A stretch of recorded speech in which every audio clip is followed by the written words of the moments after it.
3 of the Blizzard devs were recently joined by Crix, Sarf and Geordie. Big shout out to those guys. I'll put a link to all their channels in the description below. But a lot of things was clarified. There's been a lot of questions following the PTR, mainly around difficulty. Is it going to change? Most people have been saying, yeah, it's going to get nerfed into the ground because it's way too difficult.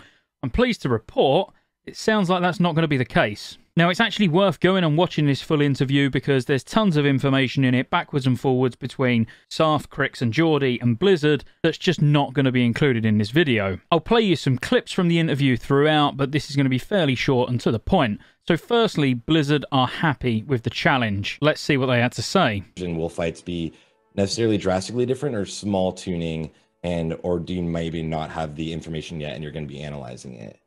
I'd say overall, and Josh and Chris can speak on this too, but overall from the feedback that we've received from you guys, from, I mean, just the conversation that we were having at the beginning of this meeting, it seems like the majority of the instance provides a really satisfying challenge and path of progression from Flame Leviathan all the way to Yogg and then Elgalon after that.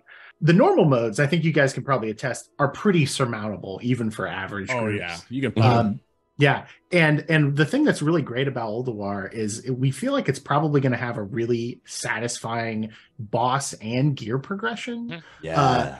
You know, because obviously we've tuned it up for modern players to be as difficult as it can be, but that's really mostly in the hard mode space. Normal players these days are so good that it's like we're not super worried about normal groups being able to clear it normal. And then as time goes by, they'll get more of that 2-3-2 gear, and they'll be able to start dipping their toes into like Thorum hard mode or the. So they're happy. They want it to be difficult, and they do go on to say that the reason it's quite good being difficult is because of the varying levels of challenge when it comes to hard mode. So can you go and do Iron Council as a semi sort of average dad guild, let's say? Yes, you absolutely can. Can you do it on hard mode?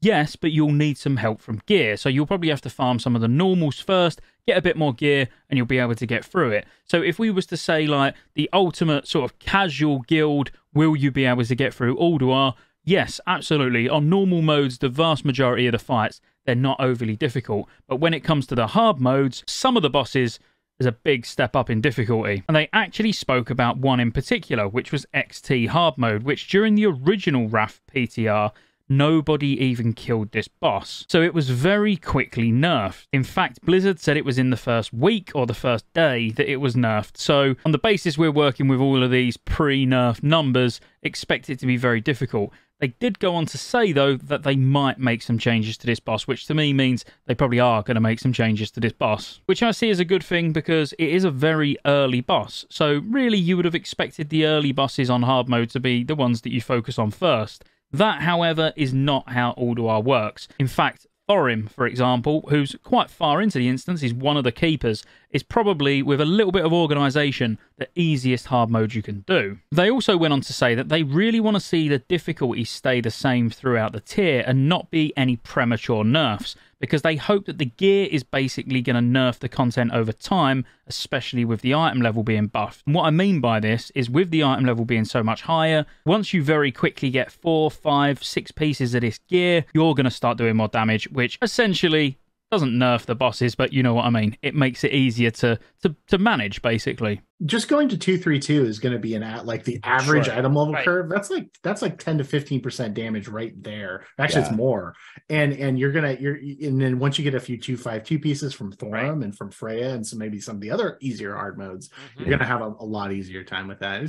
There's a gear progression to it, and that's what. I think that's the goal. That's the intent, right? So if you imagine your whole raid doing an extra 15% damage, that Hodir hard mode kill where you can't do it in 2 minutes will start to look very achievable. The reason they're really hoping they don't have to do any nerfs is because they want it to stay relevant for a long time. They even said that they really want it relevant during ICC, which Geordie said would be a good thing because of the amount of healers that are going to want to go and get Valinir. So if the content becomes pointless to run for the vast majority of people, guilds will very quickly start to see it very difficult to get people to actually go back. So they gave some specific examples, like going and getting some top gear to then go back to Ulduar to be able to finish certain hard modes that you couldn't get before, or even going into ICC and getting some gear from there to then be able to go back and finally kill Yogg Zero Lights. So they understand that some of these hard modes are going to be more or less impossible for some people in the current content gear, but that doesn't mean that it needs nerfing, so it can be cleared whilst it's current content, because actually when TOC comes out, it's only a short raid.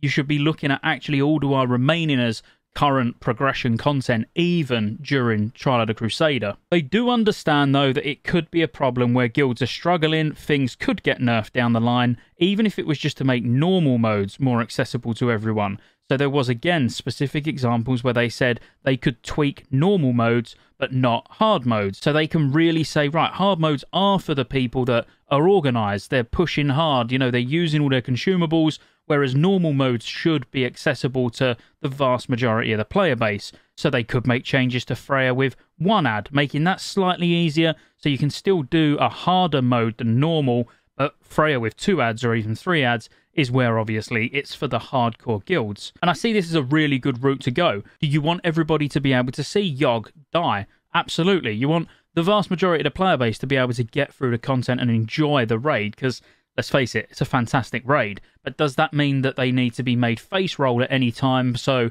people can do Yogg Zero Lights?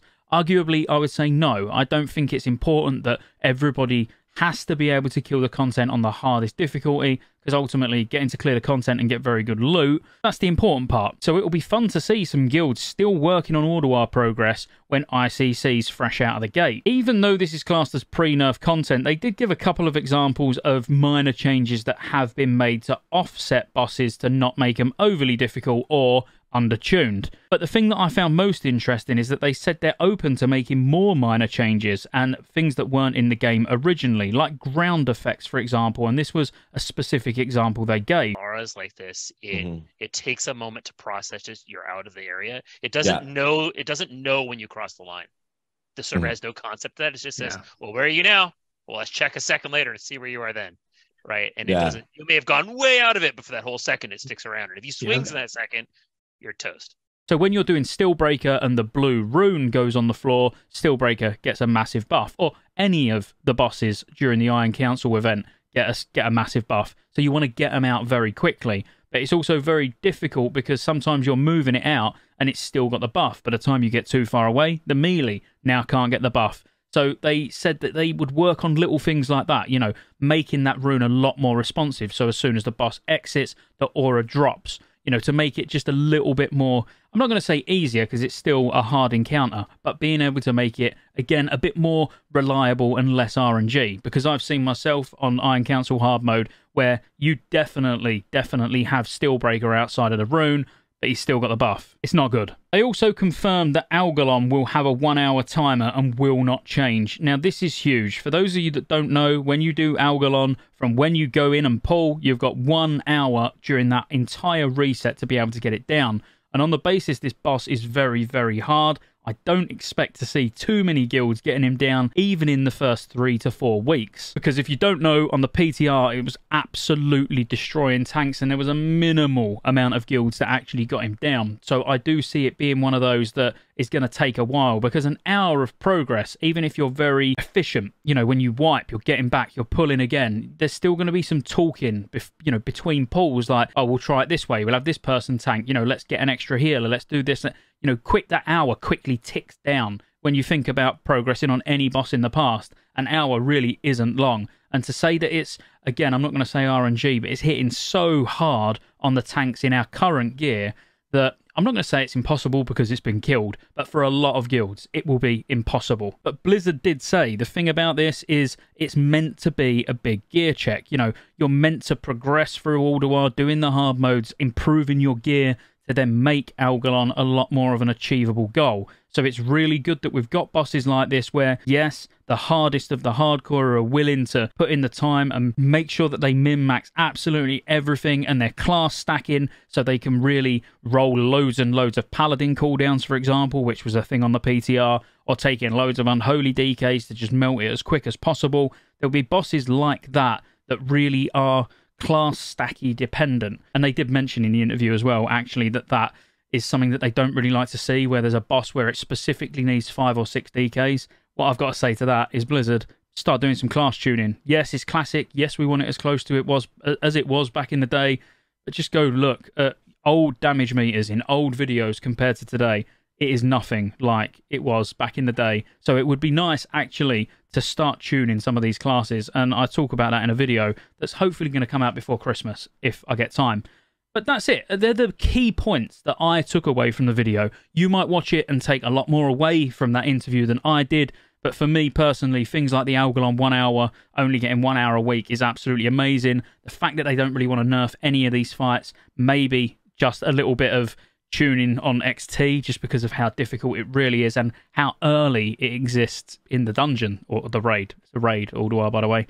So yeah, I hope you enjoyed it anyway. As I say, definitely go check those guys out and watch the full interview because it was very, very entertaining. I enjoyed it. So like and subscribe. See you on the next one.